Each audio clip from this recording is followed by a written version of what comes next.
Hello, everyone. Welcome to this Zoom space. Again, it's been a while since the book festival has had a virtual event a month or so.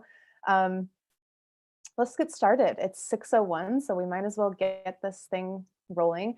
Again, welcome to this Montana Book Festival off-season or MBF Plus event. All of our MBF Plus events are programmed in partnership with Fact and Fiction Books here in Missoula, Montana. Thank you, Fact and Fiction Books, for your partnership, for your help. My name is Lauren Korn. I am the director of the Montana Book Festival. I am thrilled to be here helping to launch Connor Sullivan's Sleeping Bear into the world tonight. But first, I'm going to be kind of doing some housekeeping, some info at the beginning here. Before I hand it over to Ryan and Connor. If you're interested in purchasing copies of Connor's book, I've got my galley here. I urge you to purchase them from our festival partner. Again, it's Fact and Fiction Books. They have agreed to donate 10% of all book sales of festival titles like this one back to the festival. So when you are looking to purchase Sleeping Bear, go to factandfictionbooks.com, enter MBF at checkout. I want to give a special shout out to our tried and true fiscal sponsor, Arts Missoula. They've been with us since 2015, and we absolutely could not do what we do here without them. I also want to thank Humanities Montana, who helps fund the festival each year in part. We could not do what we do without them either. Any audience members, if you're interested in sponsoring the Montana Book Festival, please email me directly at montanabookfestival@gmail.com. Just a few little things regarding this year's festival for those of you in the audience tonight and those of you watching the event after the fact. Please know that we've announced our initial festival dates for this year. We'll be kicking off our, what I'm calling an extended date festival, September 16th through 18th. And we are hosting the festival in partnership with the Missoula Public Library. They just have this brand spanking new, beautiful building, so many wonderful resources. We're so excited to be partnering with them. And we'll announce, additional dates. We're going to try to make this festival kind of spread out instead of just a concentrated weekend. Those kickoff dates, though, are September 16th through 18th. You can keep an eye on our social media pages and our website to get updates. When it comes to tonight's event, audience members, feel free to submit your questions to Connor and Ryan via the Q&A at the bottom of your screen. Feel free to use the chat function, chat amongst yourselves, ask questions. Actually relegate your questions to the Q&A, but certainly have a conversation in the chat. Tell us where you're zooming in from, and I will be kind of monitoring, sending out links. And then the questions Ryan will pose to Connor when he wants to. So with that big spiel, thank you for your patience. I'd like to finally introduce you to Connor and Ryan, our authors tonight. It says my internet connection is unstable, so I hope you guys are actually hearing me here. Connor Sullivan attended the University of Southern California, where he was the recipient of the Edward W. Moses Award for Creative Writing. During college, he worked for Warner Brothers reading screenplays before relocating with his family to the Gallatin Valley here in Montana. His first novel is Sleeping Bear. Visit his website at connorsullivanauthor.com. And conducting tonight's interview conversation, is Ryan Steck. Praised as one of today's finest reviewers, Ryan Steck, aka the Real Book Spy, has quickly established himself as the authority on mysteries and thrillers. A former sports writer who transitioned into publishing in 2014, I believe, Steck worked as a book critic and reviewer for several other websites and media outlets before launching The Real Book Spy in December of 2015. Connor, congratulations and welcome. Ryan, welcome to the Montana Book Festival. Thank you so much. Yeah, thank you for having us. So, Connor, we just met a little bit ago. We were already talking, and I can't wait to ask you some questions, man. But first and foremost, congratulations. It's pub day for you. What's it feel like? You finally have a book out. It feels amazing. It's surreal. I've been waiting for this I think I started seriously writing about 9 years ago. So this has been a long time coming. And, I got my deal a little over a year ago. So, I've been waiting a long time for this, and I'm really excited. Listen, before we get into the book, I want to talk about a couple other things. So it's a long time. You've been writing a while. I'm glad this day's finally here for you. But like, when did you realize you wanted to be an author? So I got in a really bad ski accident when I was around 19.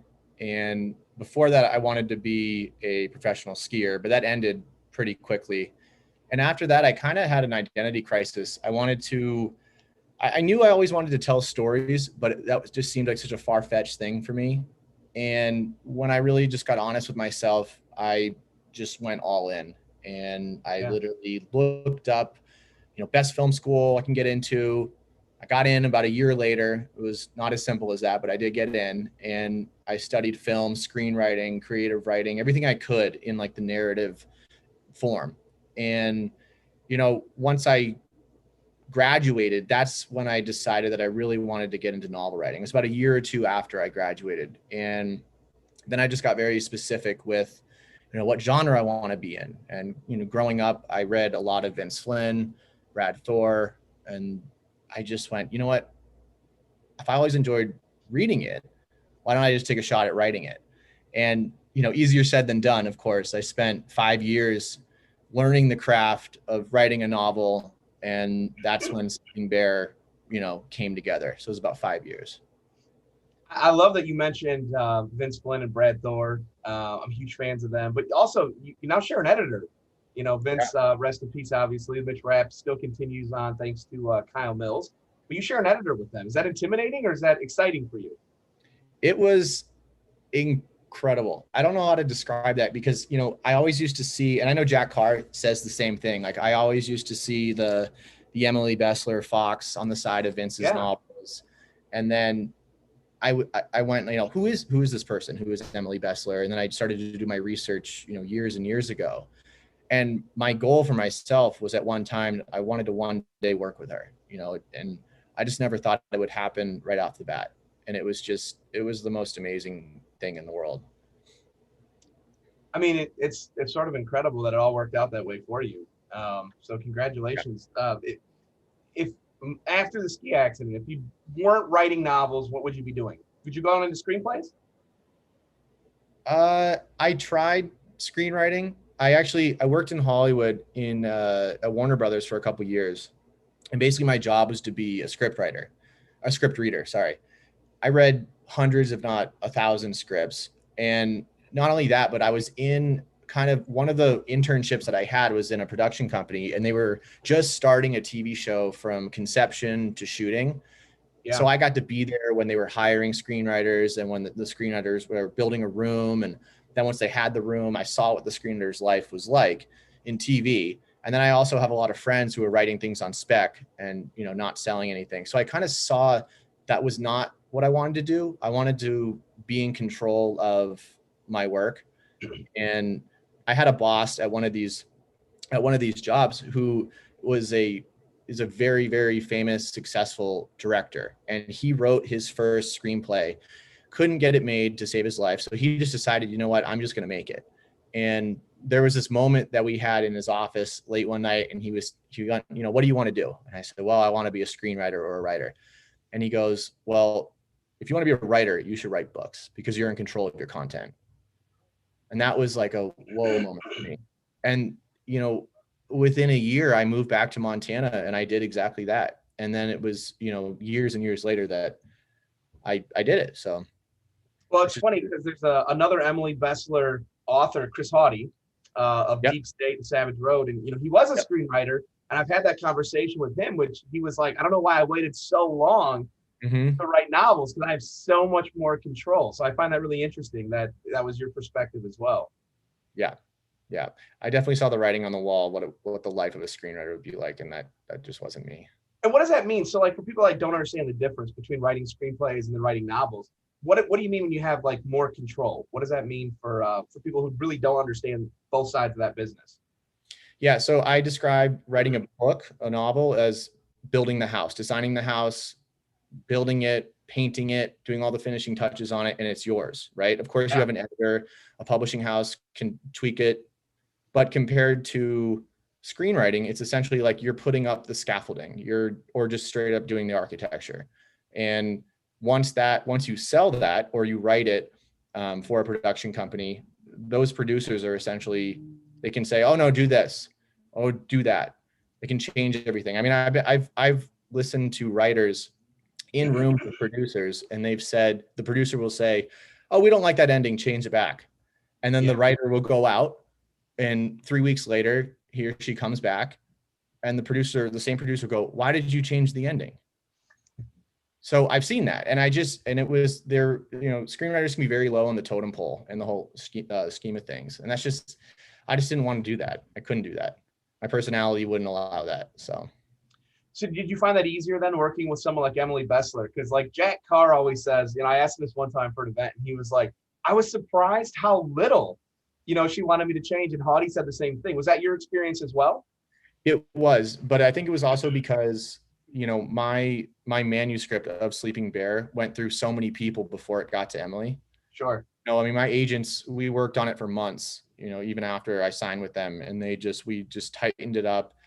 I mean, we put every single word under a microscope. But then it's so funny because once it gets to Emily, she was still finding things. Yeah. I mean, it wasn't a lot, but she was finding these like very specific things that just like made the story just a little bit better. Or, she'll just change one thing where I go, I've looked at that 500 times and I never saw that. So it's very interesting to work with a master like her, because she just, she's amazing. That's all I can say, is just incredible gratitude. So, this has been a long journey for you. At what point, and it's funny because every author has a different answer on this one. Okay. So like, what point did you feel like a real author? Some say it's pub day. Some say it's when you sign the contract. A lot of them say it's when you get paid. Some say it's when you see the cover. So at what point did it sink in for you and you really felt like an author? It might have been when I got paid, but when I first got the advanced reader copy in the mail, I think back in November, that was the first time I went, oh, wow, like my work that I work on by myself for years and years that no one would see is now, this. Yeah. But I got to tell you, like, sometimes I have to remind myself, oh, wow, I'm a working writer. Like that hasn't fully sunken in yet. That's so cool. It's a good answer too. I mean, I think for most people, it's when they get paid, if we're all being honest, right? So that's the first step. You're like, this really worked out for me. But no, that's so cool. So we've touched on Vince and Brad. Who are some of your other literary heroes? I heard that you're close with Greg Hurwitz, for example, who, by the way, I have a really funny history with myself. And I watched somewhere where his advice to you was write like 12 hours a day. So I want you to tell that story. But I have my own history with Greg, who's a great guy, as you know. He put me in a book a couple books ago. My name popped up, and he told me ahead of time, I made you a character. And I really thought I was going to be like an alpha, like Orphan X type guy. I was only referenced as the youngest kid in junior high who used to get picked on. So he got me there. So who are some of your literary heroes? And then talk a little bit about Greg, because I know he was instrumental in you on this journey. Yeah, I mean, for me, like, I read pretty much everything Robert Crace ever wrote. Growing up when I was really little, I was a voracious reader from the time I was little because of Harry Potter. I remember being like 5 or 6 years old. I remember my dad at the time, I think he got an advanced reader copy of the first Harry Potter book and was reading it to me when I was around 5 years old. And that was when he would read me a chapter a night, but that was when I would keep the light on and keep reading. And that, like, since then, my love for reading just exploded. And then I moved on to everything I get my hands on. Off the top of my head, honestly, it was probably, I think I discovered Vince Flynn when I was like 16, 15. And it just, I don't know. Something clicked. There's something about his writing. There's something about his characters. I mean, we share that connection, man, for sure. Yeah, for sure. And then for some Greg stories, Greg actually put me in one of his books. I can't remember which one. He kills me immediately. I got to find it. I think he even did it right, and he wrote it right in front of me too. I think I was cleaning his office. He would hire me when in college when I was a poor, starving college student, Yeah. I would do odd jobs at Greg's house. And that was when he did that. So yeah, and I have thousands of Greg stories if we want to go there. My favorite one is you were trying to take writing very seriously, and I think you had carved out, was it like 3-4 hours a day to start writing, and then Greg basically told you to essentially triple that. Oh yeah, or more. It was, yeah. I mean, that was in college. So I think that was my junior year in college, and I really started to take writing seriously. One of my professors actually gave me her office because I didn't have a quiet place to write. So I used to go to her office and I would carve out 4 hours.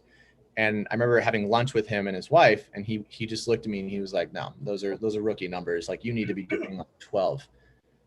And I'm like, "Not everyone's like you, Greg. Not everyone has this mind that is just like completely on go 24/7." Some of us are human, Greg. He's not human. No, he's not. I totally agree with you. He's a fantastic author, man. I mean, everything he's ever written is so good. That's the other thing. And he's always early too, by the way. He always turns stuff in early. I don't know how he does that. Oh yeah, he can be books ahead sometimes. I know he can. No, books ahead. His publisher loves him for that reason right there. Yeah. Yep. Absolute machine. Yep. He's something, man. And expands beyond just thrillers and mysteries, from YA stuff to screenplays. He kind of really does it all. Yeah.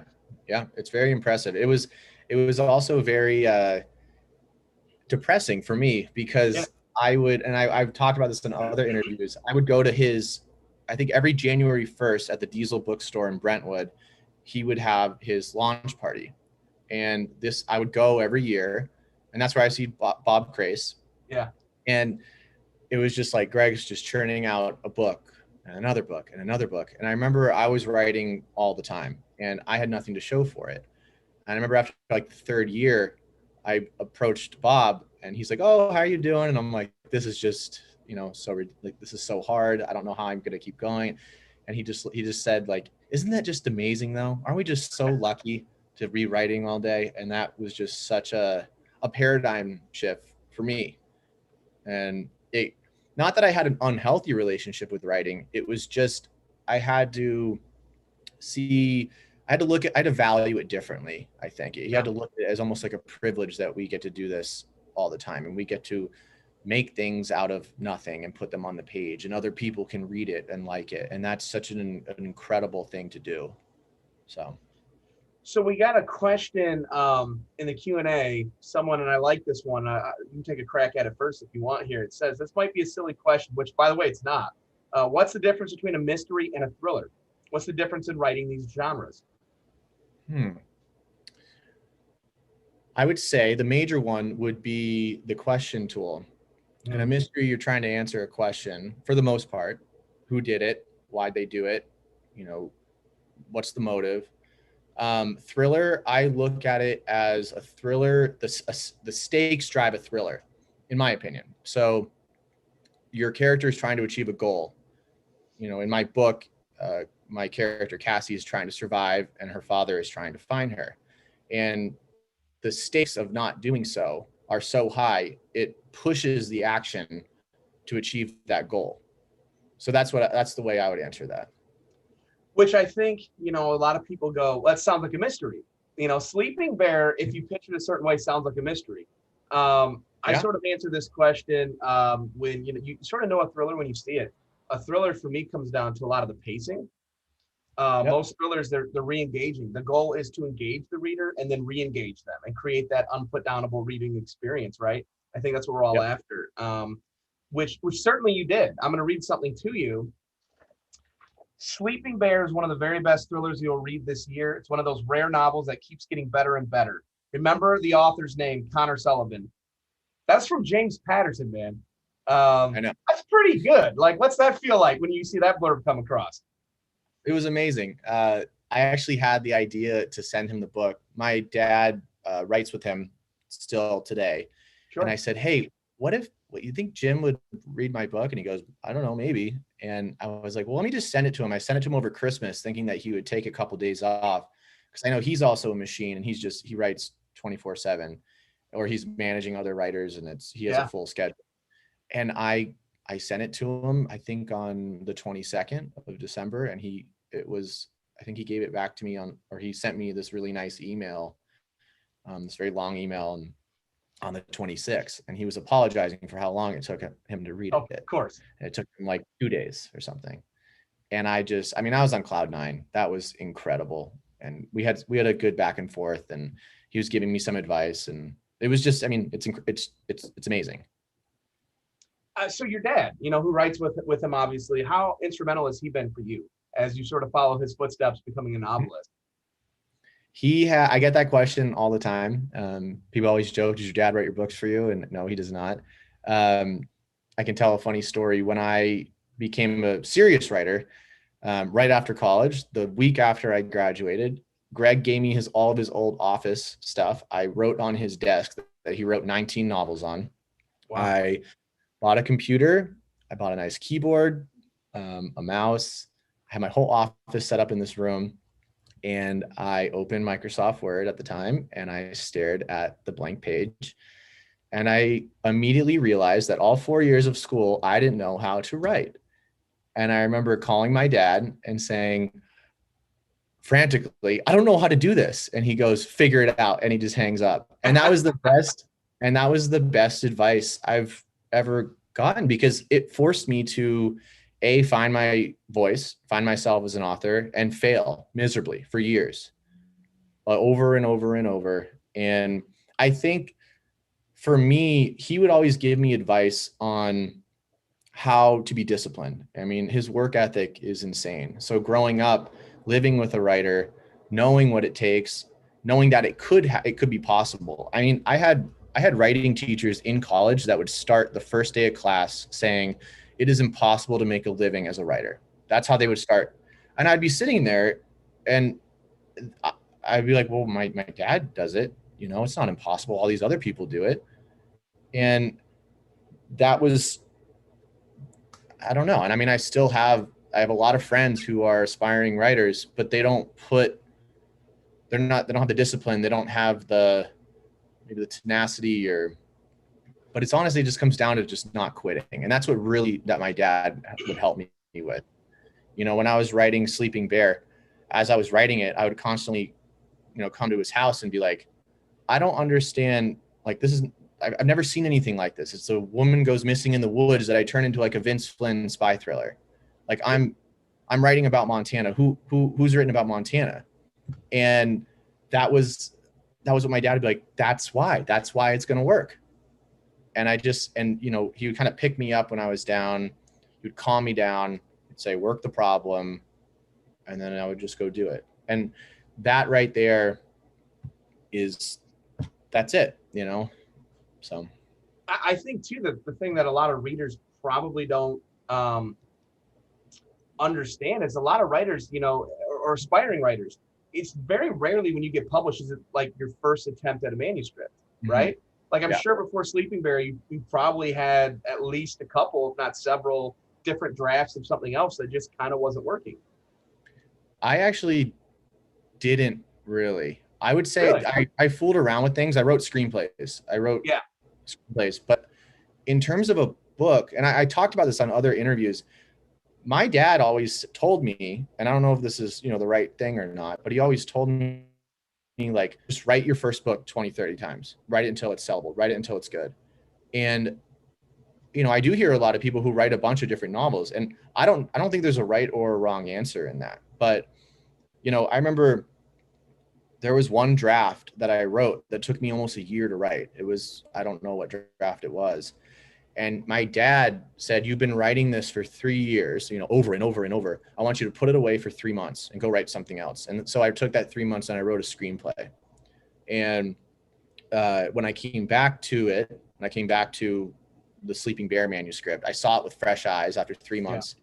And I remember I got so depressed. It was atrocious. Like, it was terrible. Nothing made sense. And then I figured out, then I called him and I said, this is horrible. And he goes, that's perfect. It should be horrible. Now write yourself a memo, like a business memo of what you're going to change for the next draft and the next draft. And I did that. And then that's what ended up being the book. Well, let's talk about the book a little bit. So no spoilers, of course. I love Cassie Gale. She's a great character. How did you come up with her and her father, Jim? But more importantly, how did you know that they were the right lead characters for this story? I came up with Cassie. You know, there's a saying up in Montana, tough places produce tough people. I knew a lot of Cassie Gales growing up. I knew a lot of Jim Gales, and I just kind of took all the people that I know and squished them together to create Jim and Cassie Gale. And, you know, I don't know if, see, that's the thing. It's like, I had a lot of self-doubt writing this book. I didn't know if this was the right character to put in. I didn't know, you know, first of all, I didn't even think this would get published. You know, maybe I just lucked out, but you start to, when you write these drafts, you start to get to know the characters more, and they become real people to you. Sure. And all, you know, and that's kind of what happened over the years, is that I know Cassie Gale very well. I know Jim Gale very well. Did they ever surprise you? So as a writer, do they ever do things as you're going through the creative process and looking at those drafts and new drafts? Do they ever do stuff that surprised you? So I'll give you an example. Kyle Mills, a few books ago with the Mitch Rapp series, there was something in the book, and I won't spoil that either, but I remember I'd called him and said, that really surprised me. And he literally said to me, yeah, it surprised me when Mitch did that too. And I thought, how did it surprise you? Like, you wrote it. But it's so common, you know, and writers always talk about that. So did your characters ever surprise you in the writing process?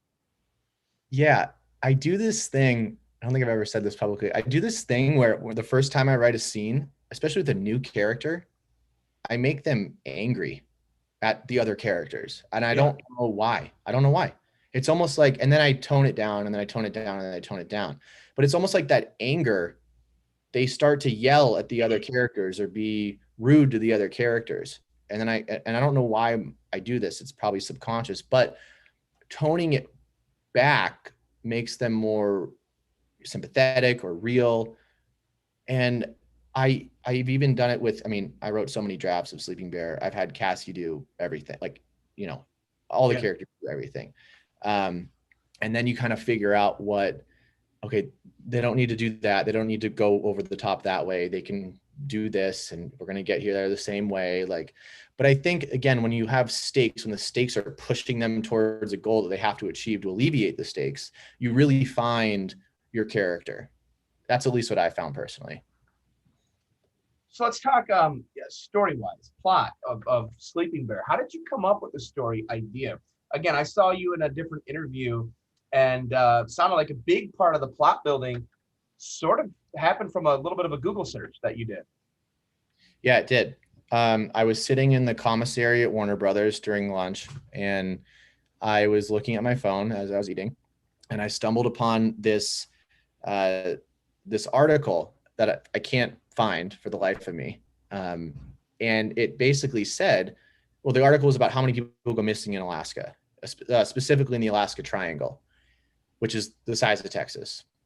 And it was staggering. It was over 2,000 people a year, 2,000 missing persons reports a year of people who just vanish. And I said, well, there's a thriller, right? And I started playing with the idea at lunch, and I went on Google Maps, and I just made it like really big. And then I saw the Bering Sea, and then I saw Russia right there, the Kamchatka Peninsula right over there. And I went, wait a minute, like, and this was in the time there's like Russia was in the news and Putin was doing all this crazy stuff like he always does. And I was like, I started toying with the idea. And one thing they would really teach me at Warner Bros. Is that try to look for a high concept idea, right? Like they're sometimes, I mean, it's a big company. They're looking for tentpole productions. They're looking for the $100 million productions that can make 500 million. So I was like, okay, how can I make this as high concept as possible? So I started like brainstorming, and then I came up with this, you know, this game and this scientific research. And from there, I just dove into, you know, Russian literature, like Alexander Solzhenitsyn. In the First Circle was a huge inspiration for Sleeping Bear. I read things on Putin at length. I read everything about the KGB, everything about the SVR, the FSB, you know, their hacking, what what they were doing in the 2016 election. And then I really started to morph the story from there. So one of the things that I most like about Sleeping Bear is, and you kind of nailed it. It starts as this, like, I would say early on, it feels a little bit like a William Kent Kruger, another Emily Bessler books writer, by the way, and then does morph into more of like the action type thriller that you would see from a Vince or a Brad. But I love the outdoorsy feel, and I wanted to ask you about that. So when you read it, like the outdoors, the vastness of the wilderness almost becomes like a character in of itself to the story. Was that your plan? And how much research did you have to do on the terrain to make that work? Yeah, so that's a huge character. The setting, I mean, when you grow up in a place like Montana, like you kind of identify with your surroundings in a way because it's so vast. I mean, I don't even think there's a million people here yet. There might be now, since COVID, everyone's moving here. But looking at the spy thrillers, I never, again, like we were talking about this earlier, you never really see anything going on in Montana. And for me, Montana is such a big part of my life. I wanted to talk about the wild, like the wilderness, the wild, like how I grew up in those respects. And then if you really want to amplify the character of wilderness, you just go look at Alaska, and it makes Montana look like this. I've been to Alaska a couple times, but for the most of the research I did, I was a starving, aspiring writer in Los Angeles those early years, and I could not even afford to go to Alaska to do the research. So Google, books, I read everything on the area. I watched hours and way too many hours of Alaska State Troopers. I was calling Alaska State Troopers. I was calling Bureau of Investigations up there. I was, asking them how things work. And, when you spend so much time with like that, being obsessed about one area, you will get to know a lot about it, even if you haven't been there. And I mean, that's what I did. So here's another thing I wanted to ask you, because again, I mean, this is the Montana Book Festival. You're based in Montana, right? So much of the book is in Alaska. How does the Alaska wilderness differ from the Montana wilderness? Way more wild, way bigger. Way bigger. I mean, you can go into the Bob Marshall wilderness up here, and it is gnarly. You don't want to mess around up there. You have to know what you're doing. I think it's the highest grizzly bear population in the lower 48. It's just sprawling wilderness. You go to Alaska, that might be 70 square miles of sprawling wilderness in Montana, 100 square miles. You go up to Alaska, you're talking in the thousands. You're talking, there's no roads. You have to take a bush plane to go everywhere. You break your leg out there by yourself and you don't have a sat phone or someone to come get you, you're dead. It's just plain and simple. It's Montana amplified. And that kind of works perfectly for your story, right? I mean, yeah, in a lot of ways. In their review, Publishers Weekly said this: electrifying. Sullivan nails it out of the gate with a story that moves with confidence. This action thriller marks the arrival of a new talent. I'm sure it's really nice to hear, and congrats. Does it add pressure for you going into book 2 when you get praise like this? Jim Patterson, Publishers Weekly, everyone raves. Does that make you feel more pressure as you're now writing? I'm assuming you're still writing book 2. I am, yeah. It didn't at first, but now that the book 2 deadline's approaching, it definitely maybe adds a little pressure. But you know what? Like, I think I did pretty well for my freshman novel, but I've learned so much. I've done so much writing between Sleeping Bear and where I am today. I carved out time today to write, and I slowly gain more confidence. Even though I do have imposter syndrome, I still have more bad days than good. I wouldn't say there's a lot of pressure. I'm starting to now kind of feel like a writer. It's starting to come together. My first drafts aren't as bad as they used to be. I look at writing as a craft, and I know the more time you put into it, the better you get at it. And you just got to allow yourself to suck, because if you're always trying to be good, it's just not going to work. Yeah, it's the old adage, you can fix bad pages, you can't fix blank ones. Another one of the popular sayings in the industry is you have your whole life to write your first book, you have 1 year to write your second. And I Yeah. think a lot of readers don't really think about that. You know, as a No. writer, like you spent, was it 3 or 4 years working on Sleeping Bear, and then you sign that deal and you go through the ups of that of this is amazing, I'm really an author now. And then you realize you have a year now to turn in your next one. So how is your writing process that you're working on now with book 2? How's that changed from when you wrote Sleeping Bear? Yeah, I mean, it's a lot more pressure. It is, I'm not working another job, so now it's full time, but that almost makes it more difficult, because then you start to wonder, like, oh man, I'm working on this full time. How come it's not coming out the way it needs to? Is it, you start to compare yourself to others. You start to compare yourself to, back when you wrote your other book. And I mean, I'm growing a lot. We'll say that. I'm learning a lot about myself. I'm working all the time, editing, cutting, rewriting. And that's what writing is. Writing is not sitting down in a beautiful landscape with your typewriter, waiting for inspiration to strike. That's just not it. For most of the time, it's me in my office at my whiteboard, wondering how I'm going to do this.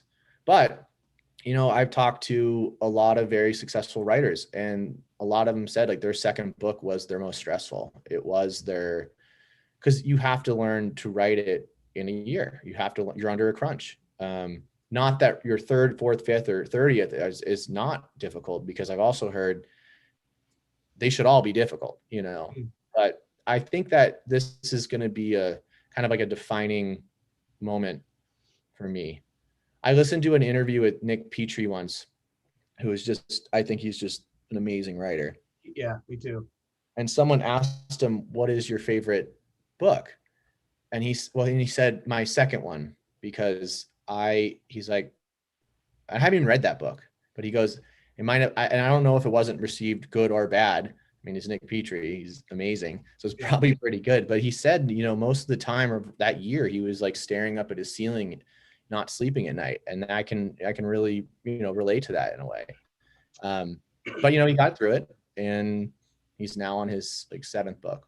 And yeah, I mean, it's always, you do the first one, so you can do it again, right? Yeah. But can do it again in a year. And I think once you get past book 2, that's when a lot of authors really settle in. They're like, not only can I do it, I can do it in a year. And Joe Rosenberg, I really like his stuff. He once told me, it's so ironic when you open a Word document and they call it a cursor blinking, because you almost feel cursed as a writer. Like you have to start from somewhere and create this whole thing.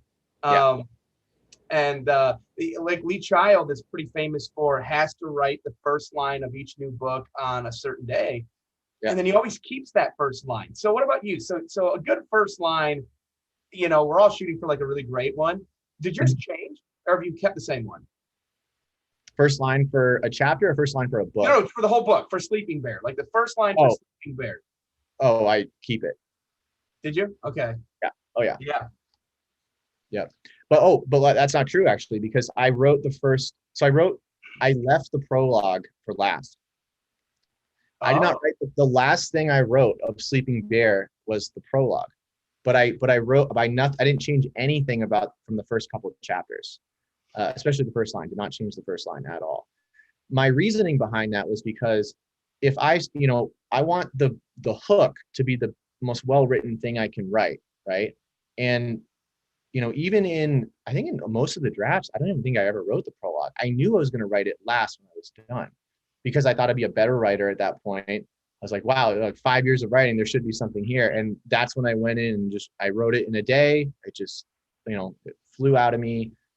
I felt like I had a better grasp of the craft then, and it would hook people. So hopefully that worked.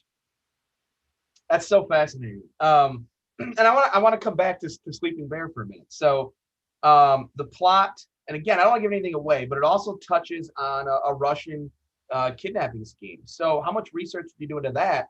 And in the course of that research, did anything that you find really like shock you? Yeah, I think the most difficult thing for me was figuring out how they were going to get from Alaska to the Kamchatka Peninsula. And in all the drafts, I just couldn't figure it out. It was lazy. It wasn't, in thriller writing, you just have to be in the realm of believability. That's what I've heard a lot of writers say. You want to sell this to your audience. When they read it, they go, oh, okay, I can see that. And that was a huge obstacle for me to try to do that. And I mean, it took so long. I cannot tell you how many ways I had Cassie and Jim Gale getting to the Kamchatka Peninsula, and before I got to what it ended up being. How did you know when you nailed it, by the way? Because I would read it 500 times and I would try to poke holes in everything. And then it came down to, okay, like once it was plausible, I tried to make it even more specific. And I tell a lot of writers this, like, or aspiring writers, try to get it as specific as you can that other people can't really poke holes in it. So I try to really, study like hey-ho jumping, or talk to people who do it, or when there's like in the situation room, I will talk to people who used to work in the situation room, and they, or I'll talk about like Title 10 versus Title 50 UN charter of like what you can and can't do to enter a country, right? And just by saying that, being specific like that, I feel like it makes the reader, even though they might skim over that part, it makes it sound like I know what I'm talking about, even though I might not. I mean, it segues great into my next question for you, which is, so now that you're published and you're making it as an author, what advice do you have for aspiring writers who maybe like you, maybe they're 3-4 years into their writing projects and they're struggling? Yeah. What advice do you have for them? You just got to keep going, and you can't put you can't say, once I'm published, it'll all be worth it. You should, every day sitting down, you should have gratitude for you doing it. There should be value in your work, even though you're not getting that outside validation that you can get on social media, the dopamine dump. Just focus on your work and don't give up. And, if it gets overwhelming, break it into little chunks, make yourself little goals. Because if you stay with it, eventually it will happen. Eventually it will. And I believe that, of course there's some luck involved, but if, when I was just starting out, I didn't show one sentence to anyone for almost 3 years or longer. I wrote by myself, and I kind of cut a lot of distractions out of my life. I cut social media out of my life. I was writing when my friends were partying. I was writing when, a lot of people were watching Netflix or whatever. And that's what it takes, and I was very fortunate enough to see that as a kid, living with my dad and people like Greg, and just the amount of sacrifice that they make, and just really studying the craft. And that's another thing, is study the authors that you want to be like, and study the authors you don't want to be like, and you'll find yourself that way. You'll find a voice that you can bring to the table. And for me, it was, Ryan, what we were talking about earlier was, I didn't see a spy thriller taking place in Montana. So I created that, Which I love, by the way, and it works so well. And it again, so that kind of makes me wonder this too, like for you, just for you, because every writer's got a different process. What comes first, the characters, the setting, or the plot? Oh, I know I've been asked this. I know I've been asked this on other interviews, and I'm probably going to say the wrong thing that I said earlier. I think character comes first, but then again, I don't know. Maybe setting comes first. It's not plot. I agree with that 100%. It's not plot. I have to know who my characters are and how they're going to react, and then I put them in an uncomfortable situation where they have to act. So, and that's, in my idea, that's kind of what a thriller is. And I totally agree with you. In fact, so here's a funny story. every year, Kyle Mills is a good buddy of mine, and we went out to dinner a couple years ago, and he said, it feels so good to wrap up a Mitch Rapp book, but then I have to wonder, like, how am I ever going to top this? Like, what am I going to do next year? And I always tell him, like, as a joke, I'm like, why are you stressed out? Like, you could literally write about Mitch Rapp doing errands, and we're all going to buy the book because we love Mitch Rapp. So I'm of the belief that I think characters come first, and definitely the setting, because those things have to really come to life. Otherwise, the plot can't work anyways, right? So if you don't have your characters and you don't have the right setting for them, I don't think the plot works anyways. Have you found that to be true in your writing so far? Yeah, 100%. I mean, we read Mitch Rapp because it's Mitch Rapp. Absolutely. And, you know what I mean? It's like, yeah. It's totally character driven. I think very successful, or all successful series in the thriller genre, they succeed or fail based off of their character, not necessarily the plot, right? Yes, there's great plot going on. I mean, you can argue against this, and I'd love to have this argument with someone, but we keep coming back for the character, and in this genre. And I completely agree with that. Yeah, so I think you're right. I think, and pointing right now to where, like, the state of our genre, there's guys in uncharted waters right now. So I just did an interview with Brad Thor the other day, and I said to him at one point, I said, you're 20 books in. Yeah. For our genre, this is unheard of. Very few people have done, and it's not because you're constantly coming up with a plot that no one else has. Yeah. There's no original story ideas anymore, right? It's always just that writer's take on it, right? So why do people keep coming back? And I think it's the characters. I think, you fall in love with them. Like you said, from childhood age, when you fall in love with Harry Potter, right? It's that magical. Obviously, for me, it was a young adult and discovering Vince Flynn that sort of sparked my love for the genre and then the industry. And so I think it's really cool that you share that philosophy. Couple more for me, and so the questions in the chat are piling up, and I'm going to get to those in just a second. But you touched on working for Warner Bros, and that got me thinking, if there's a Sleeping Bear movie, do you want to write the screenplay for that? I do not right now. Good. I am invested 100% into the next book. I wrote Sleeping Bear as a standalone, and when I was done with it, I was so sick of it. I never wanted to see it again. Now, talking about it more, looking back on it, I'm open now to a sequel at a certain point. But for me right now, what I've told my agents and managers, I want to go 100% in on this next book that I'm writing, and I want that to be my series. I want that to be my Mitch Rapp, my Scott Harvath. That's exciting. We're going to come back to that. That's the goal anyway. Yeah, we'll see what Emily says. We're all shooting for that, right? So there's a lot of questions about that in the chat. So we are about to revisit that one. But let me ask you this. So if Sleeping Bear is made to movie, you're not doing the screenplay. What about dream casting choices? Who would you like to see play Cassie and Jim? Have you ever thought about that at all? Oh, man. People ask me that. I can't figure out Cassie. You know what?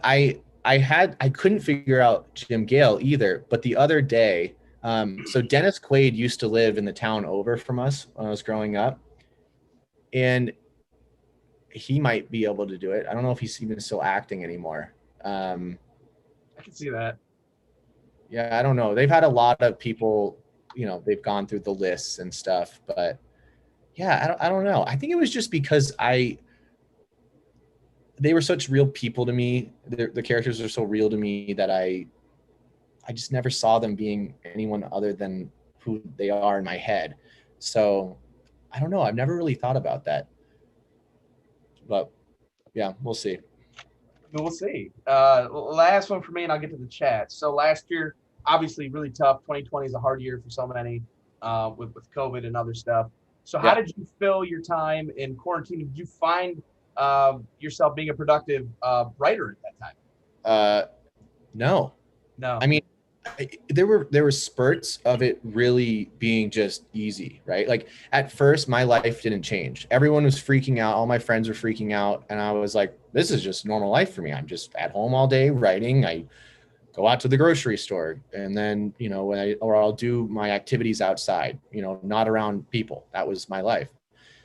But then I think once it settled in that we're here for a while and that uncertainty settled in of how bad is this going to get? How long is this going to last?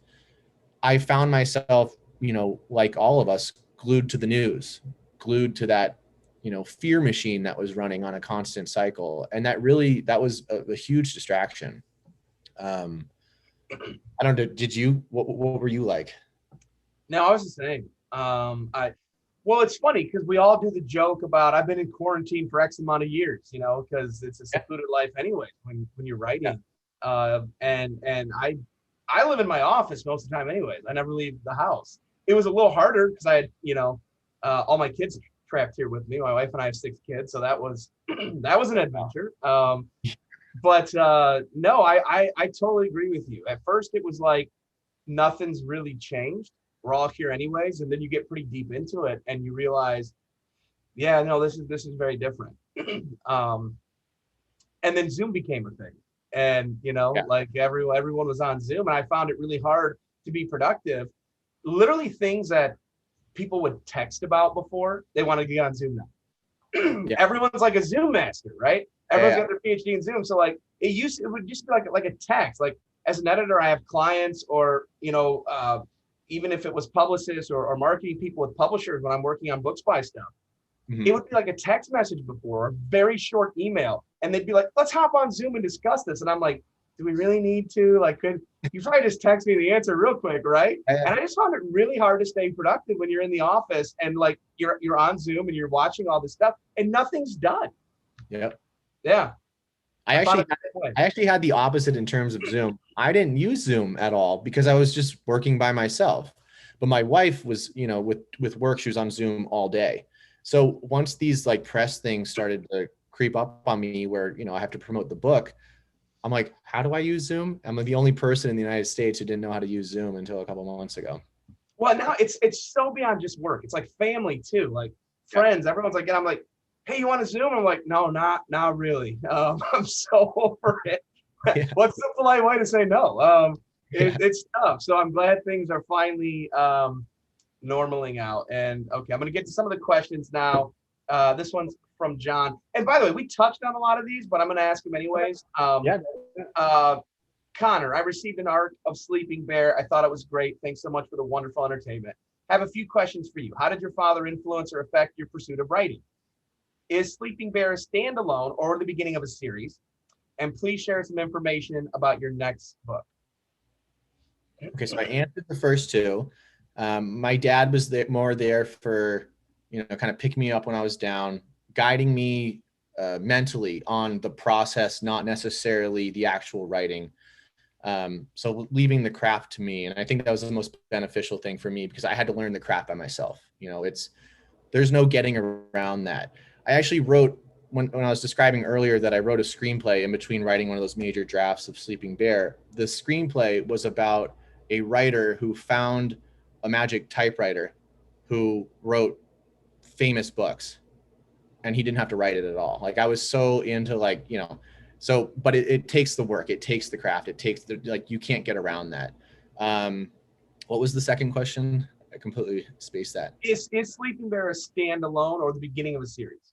Yes. So for right now, it is a standalone, but I'm not going to say that I'm not going to write a sequel at one point. I think it'd be really fun to actually write a sequel, but for right now, it is a standalone.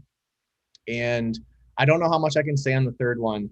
It is about an individual who has a certain job in the CIA, and it's from people that I grew up around in Montana who have retired recently and come back into my life, who have kind of opened me up to this community, and they let me in. And I even asked the permission of this specific community if I could write about them, and they said yes. And I've been let in, and I know a bunch of them, and we will see. That's all really stand from there. But it is going to be more of a, in the vein of like a Jack Carr, Brad Thor type novel. And that's supposed to come out next year then? Yes. Yeah. Okay. If I finish.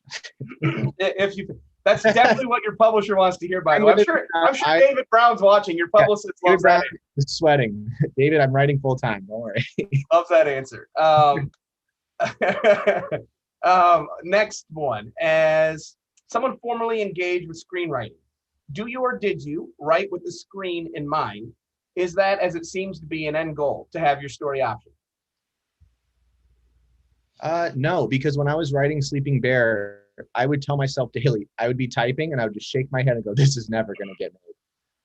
Because as someone who read, 1,000 scripts, you see patterns, and I was trying to break those patterns. I was writing something weird. I was writing something that didn't fit that formula. I was writing something, the beats were not necessarily there, even for this genre that I'm in. It's different. So no, I really didn't. And I don't know if it's smart to, because I think that you put yourself in a box if you're trying to write for screen, if you're trying to write, follow a trend. Don't do that. Don't do that at all. Because trends, they come and go. You just write you find your voice, you write your characters. Now, I will say this, in terms of screenwriting, I think it's very beneficial for authors, even in this genre, to study screenplays and to write screenplays, because it's a different muscle. It is very difficult to write a screenplay, and it'll only make your novel writing better in terms of efficiency in your novel. So I think that as a tool, writing screenplays is a smart thing to do. I think there's so much back and forth on that. Screenwriters, when they first transition, they struggle with show versus tell. You know what I mean? What do you show? What do you tell? But the one thing, and I love this, a screenwriter told me this forever long ago. As a screenwriter, you're taught to never enter the scene at the beginning of a scene. You always enter in the middle. And it's like, when you cut to commercial, you don't come back and see the guy wake up and come downstairs, get dressed, get his keys, drive to the store, and go to the cereal aisle. You just cut from commercial, come back, and he's in the store. Yeah. And I always love that philosophy of it, how the two worlds are so different, but you can learn so much from both. Yeah. So I really like that. And then it's funny, and you had a good answer, but it's like, so my two all-time favorite authors, CJ Box and Vince Flynn. Vince, and you can find these in interviews, he openly would say, like, I don't need to be really involved with the movie. Like, if they pay me enough money, they can do whatever they want. And then there's CJ Box that's like, I don't need the money from the movie. So if they're going to do it, they need to do it really close to my source material, or I don't want them to do it. Do you have a preference one way or another on that? I said that if my involvement would be as an executive producer, I want a say in it, but I don't want to write it. At this point, I don't need to waste my time writing the screenplay. I've been in those rooms where the author comes in and I'm a note taker for a producer, and they, blow a bunch of smoke up the writer's ass, and then they hired the screenwriter and they do the same thing to the screenwriter, and then 10 years pass and there's been 8 screenwriters, and it's in development hell. And I'm sorry, like my love are my novels, and that's where I'm going to focus all my attention on. So next one, who else has written about Montana? DJ Box writes about Montana. Yeah, really well too, by the way. Yeah, he comes through. He's friends with my dad. They don't know each other very well, but they're acquaintances. And CJ Box writes about Bozeman, where I'm from. Cassie Gale. I mean, it's Big Sky, the TV show they based on the books. It's not his Joe Pickett series, which is set in Wyoming, but he has another series set there. Jack Carr had a book mostly set there. You and I shared something in common. We were talking beforehand. I mean, I haven't done an announcement that's coming soon, but I just sold to launch a series next summer, and the whole thing is set in Montana. So I was really excited to come here for this. By the way, you heard it here first. You heard it here first. Yeah, right. Yes. Really hope I'm allowed to say that. We're about to find out. So, we're about to find out. So, so I'm excited about that. But it's an area not a lot of people have written about, frankly. Yeah. Well, you come up here and I will show you around. I'll show you the ropes. For sure, definitely, for sure. Let's see. This one's from Anonymous. What won't you do, or what will you do that you didn't for this book when you write your next book? So what mistakes did you make, and what do you wish you had done during or for Sleeping Bear? I guess what they're trying to say, if I understand this correctly, Yeah. what have you learned now that you wish you would have known back then that you could have, maybe done differently during the writing process? Okay, so if this person is anonymous, if this anonymous person is a writer, you have probably found yourself skipping those hard parts and going to the next sequence that you know. So if I need to go from scene to scene and say I'm writing a draft, I did this a lot with Sleeping Bear, and I'm still doing it, but I'm trying to get better at it, is I'm trying to make sure I do not skip over those difficult parts of, when your brain goes, oh, that's too hard, let's just write this today, and then a month can go by, 2 months can go by, and then you go back and you now have to deal with that problem right now, at least enough, or it's like 90%, because things do change. The way I look at it as a book is that it's just a constant changing entity until it's done. You just tweak it and you move it. It's like molding a piece of clay into a sculpture. That's the way I look at it, at least. And you can always come back and fix it and make it better. You can always go back and fix it. Yeah. Okay, last one to wrap up. What surprised you most when researching for this book? I'm assuming they mean Sleeping Bear. Yeah. I think what surprised me the most is that the Cold War never really ended. When I really jumped into Russian research, the research I was doing, the Soviet Union, it did collapse, but Putin is doing his best to still keep that very much alive. The shadow wars that he runs, the things that he does, manipulating global politics. We hear it on the news that, they were doing things in the 2016 election, but that's the tip of the iceberg. When you look at just geopolitical events, he is a grandmaster chess player, and he has a Russia first policy, and he will do anything to keep Russia as a strong global superpower. And I could talk about this for hours, but I'll kind of leave it at that. I was very surprised at what goes on behind the scenes, either through my research or talking to people with certain jobs who deal with that on a daily basis. I found that completely surprising and fascinating. Well, and I would just say this, you certainly captured all that for the book, and it's fantastic, by the way. Everyone watching, I hope they run out and get it. Sleeping Bear out now. Happy Pub Day, Connor, and thanks for letting me come and talk to you, man, about this. Oh, thank you, and congrats on your big deal.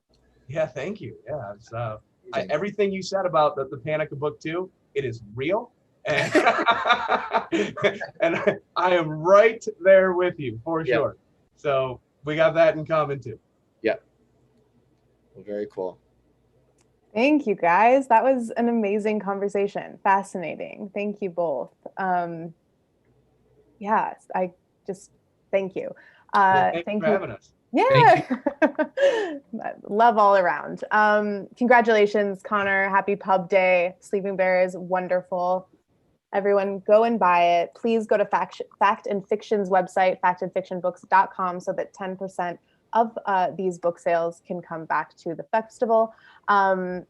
What else? I also urge you to check in on montanabookfestival.com, where we will post updates on this year's festival. And feel free to check back in on our YouTube channel, where you can rewatch this conversation as well as other conversations that we've had for our MBF Plus events and last year's 2020 Montana Book Festival. So thank you, everyone. Connor, Ryan, have a wonderful night. Thank you so much. Yeah. Bye. Bye.